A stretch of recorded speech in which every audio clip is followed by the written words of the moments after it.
à tous. Au sommaire, une équipe de la communauté internationale séjourne en Guinée. Elle était ce lundi à la HAC pour s'informer de l'évolution du processus électoral dans son volet communication. Les échos, c'est tout de suite.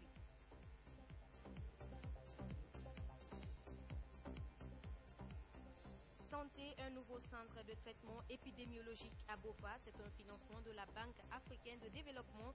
La coordination nationale de lutte contre Ebola et ses partenaires ont visité le site.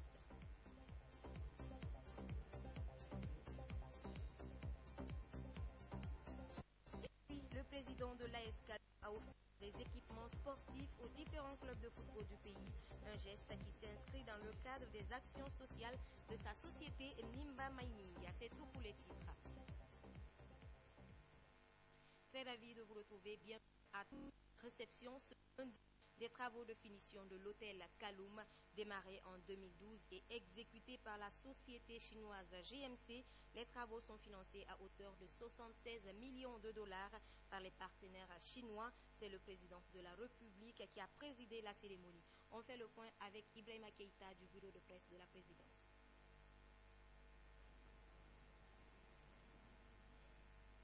Démarré en février 2012, voilà le nouveau visage de l'hôtel Kaloum, une infrastructure hôtelière de 18 niveaux avec un parking souterrain d'une capacité de 80 véhicules, une cabine de contrôle de pompiers des locaux techniques.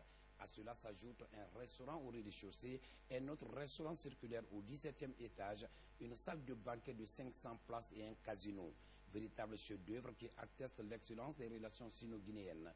Une relation basée sur une approche gagnant-gagnant. Ce partenariat a permis aux partenaires chinois d'investir au compte de l'hôtel Kaloum plus de 76 millions de dollars. Cet établissement hôtelier flambant neuf aura, avec la création de près de 400 emplois directs, un centre commercial, une salle de conférence de 250 places, des salles de réunion pour 40 et 80 places. Ce bijou, premier du genre en Guinée, est un hôtel 5 étoiles bâti sur une superficie de 6260 mètres carrés. L'ensemble des hébergements est reparti entre le 2e et le 15e niveau. Il se présente comme suit. Nous avions 263 chambres doubles standard, chaque chambre de 20 mètres carrés, 11 suites juniors de 40 mètres carrés par chambre, par suite, 19 suites seniors de 60 mètres carrés, 6 suites ministérielles de 80 mètres carrés et 2 suites présidentielles A de 430 mètres carrés et le B de 280 mètres carrés. Un bâtiment de 12 niveaux à usage d'appartement-hôtel, résidome, reparti entre le 3e et le 11e niveau. Le hall d'accès dessert les 9 niveaux de plateau de 4 appartements, soit sur chaque plateau, 3 appartements F3 et un appartement F4. En plus de cet hôtel, aujourd'hui en réception, de grands chantiers sont ouverts à Conakry. L'objectif est de doter la Guinée d'infrastructures hôtelières de haut standing.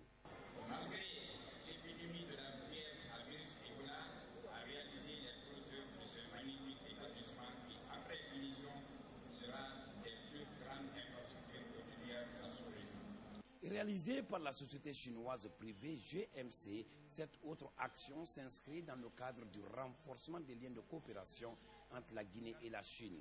Une coopération que les deux pays soutiennent en vue de l'effectivité d'une complémentarité qui touche tous les secteurs.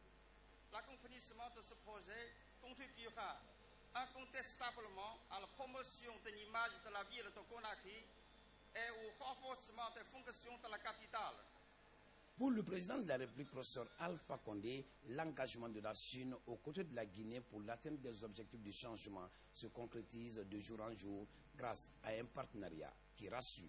Je suis très heureux ce matin de féliciter la société GMC, car il y a 2 mois, je suis venu les voir pour dire que je souhaite que l'inauguration se fasse le 1er septembre. Effectivement, ils étaient au rendez-vous, c'est moi qui étais absent. Kaloum méritait d'avoir des hôtels, car Kaloum c'est le cœur de Conakry.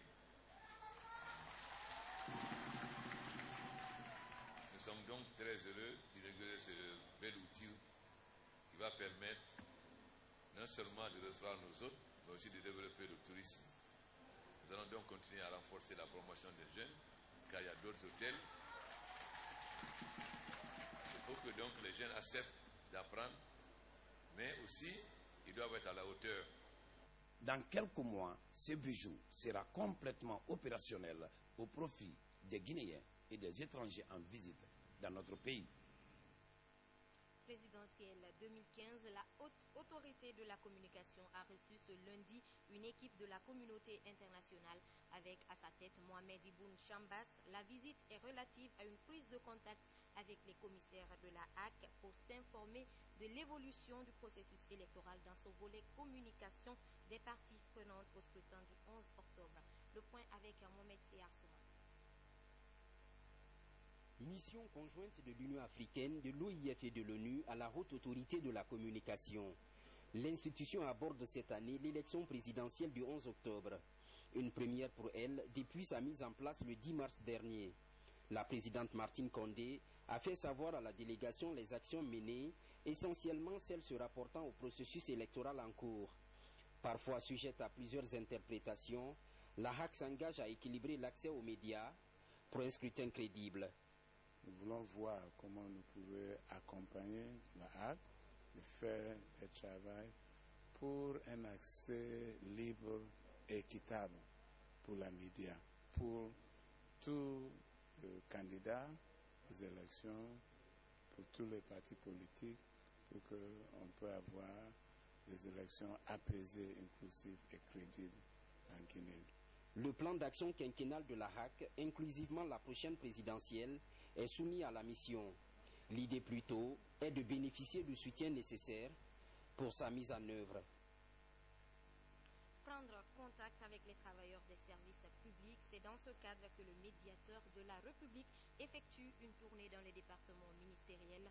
Ce lundi, Fassiné Touré était dans les locaux du ministère des Sports pour expliquer le rôle du médiateur de la République peu connu en Guinée. Compte rendu Salimatou Kanté. Après les ministères de la Santé, des Finances, de la Fonction publique, de l'Enseignement supérieur et de l'Habitat, le médiateur de la République est aujourd'hui dans les locaux du ministère des Sports. Objectif, faire une prise de contact et expliquer sa mission aux agents du département. C'est de faire connaître aux travailleurs le nouvel outil que la République a mis à leur disposition pour sauvegarder leurs intérêts, et à l'administration pour lui faire comprendre que tout à côté elle a un organe qui est un conseiller pour lui. Au cours des échanges, le médiateur et ses collaborateurs, chacun dans sa spécialité, a éclairé la lanterne des agents du ministère des Sports, ce qui réjouit la ministre Domani Dori.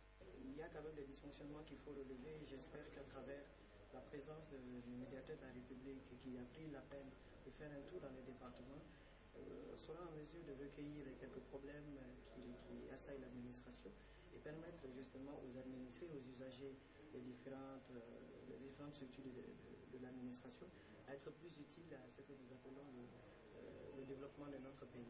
Dans l'exercice de ses fonctions, le médiateur de la République n'est soumis ni aux directives, ni au contrôle de nulle autre personne ou autorité. Son mandat est de 7 ans non renouvelable. Et puis la lecture de ce communiqué avant de poursuivre cette édition. Le ministre de la Ville et de l'Aménagement du Territoire a l'honneur de porter à la connaissance des directeurs régionaux ainsi que des directeurs préfectoraux de l'urbanisme, de l'habitat et de la construction de surseoir jusqu'à nouvel ordre à tous les aménagements dans leurs juridictions respectives sans l'accord écrit des services techniques compétents d'ATUVI, d'OCAD. Aussi, l'application des plans d'aménagement approuvés doit requérir l'accord préalable du chef du département. La part de l'État qui en découlera sera gérée uniquement par le cabinet du ministre, par le cabinet de Monsieur le ministre. Par la suite, il est demandé aux intéressés de fournir la situation exacte de tous les aménagements effectués de 2010 à 2015 à l'aide de tableaux récapitulatifs au plus tard le 30 septembre prochain. Cette présente circulaire est d'ordre public. Aucune dérogation ne sera accordée. Tout manquement sera constaté dans son exécution fera l'objet de sanctions disciplinaires exemplaires. Conakry, le 14 septembre 2015, le ministre Lousseni Camara. santé avec la lutte contre Ebola. La coordination nationale de lutte contre ce virus et ses partenaires renforcent les stratégies de combat contre l'épidémie en mettant en place de nouveaux centres de traitement épidémiologique à Bova.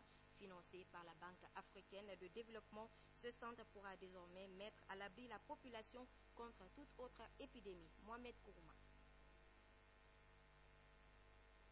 Zéro Ebola, oui, mais plus jamais une autre épidémie en Guinée.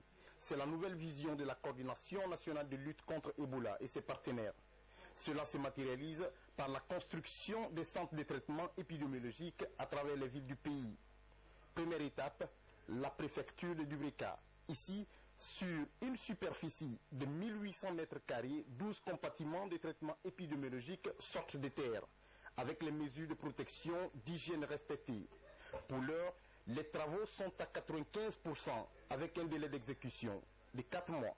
Sur son parcours de visite, Dr Sakoba et sa suite ont fait escale au centre de santé de Tamita, entièrement rénové et équipé, déjà inauguré par le chef de l'État. Ensuite, direction Bofa pour visiter cet autre centre de traitement épidémiologique dont les travaux d'exécution sont à 98% à la satisfaction de tous.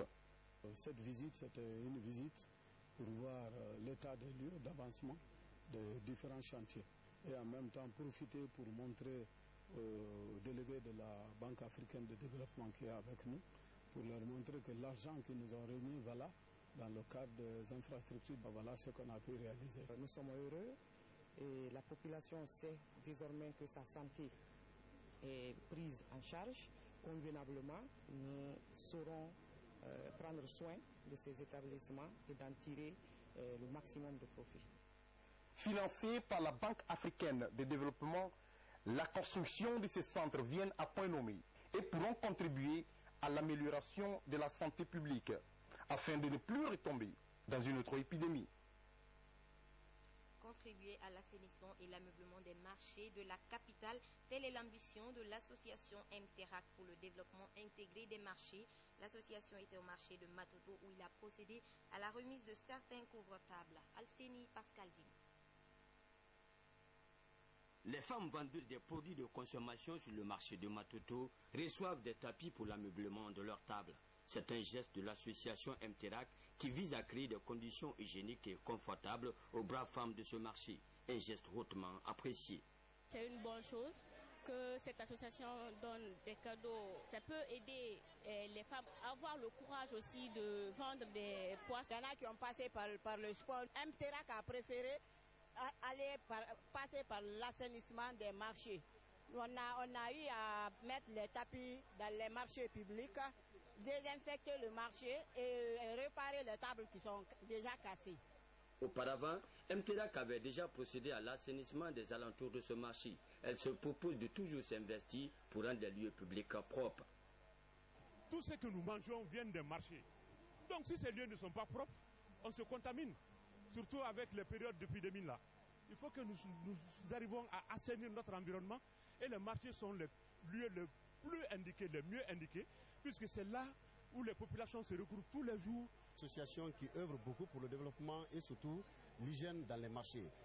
Les tapis que l'MTERAC a mis sur les marchés n'est pas surprenant. Nous connaissons que c'est une association qui œuvre et qui essaye de mener une action plus saine dans les marchés. Cette association qui a déjà fait ses preuves dans les activités d'assainissement et de remise de dons compte élargir son action citoyenne sur les marchés de la capitale. Comme annoncé au sommaire, des équipements sportifs aux différents clubs de football du pays. C'est un geste de Bouba Sampil, président du club AS Kaloum, un geste qui s'inscrit dans le cadre des actions sociales de sa société Nimba Mining, sponsor du championnat. La cérémonie de remise s'est déroulée en présence des bénéficiaires et des représentants de la Fédération guinéenne de football. Kabafodé. Le don est composé de jeux de maillot complets pour chaque club répertorié dans le fichier de la Fédération guinéenne de football. C'est un geste de Boubacar Adina Sampil, président de l'AS Kaloum. Il s'inscrit dans le cadre des actions sociales et humanitaires de sa société, Nimba Mining, sponsor du championnat guinéen. Il vise à doter ses clubs d'équipements sportifs adéquats.